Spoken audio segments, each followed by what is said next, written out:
Tingnan mo, Rico, kahit may baha, maganda pa rin ang flyover. Sign of progress yan. Sir, pero hindi ba dapat tuyo po yan? Aesthetic lang yan, parang Venice. Senador, paano po natin ipapaliwanag sa publiko na nalulubog pa rin tayo taon-taon? Kasi Liza, act of God yan. Hindi natin pwedeng kontrahin ng Diyos. Pero sir, may drainage plan po, di ba? Hindi naman yung gawa ng Diyos.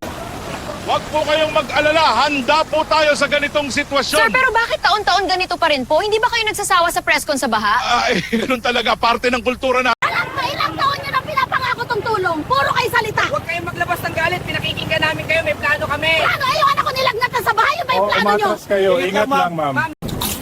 Ang solusyon dyan, dagdag slogan sa billboard. Baha? Bayanihan lang! Sir, kailangan natin ng drainage system, hindi slogan. Drainage? Baka madrain din ang budget.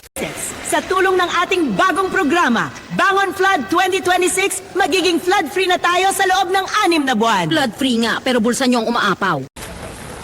Mga mahal kong kababayan, nandito po ako para tumulong sa inyo personally. Personally daw, pero picture lang pala. Tiwala po kayo, kontrolado natin ang sitwasyon. Kontrolado? Lumulubog na kami ulit, Mayor. Ilang taon pa? Ginagawa na po ang lahat ng hakbang. Bawat taon, parehong muka. Parehong baha. Parehong pangako.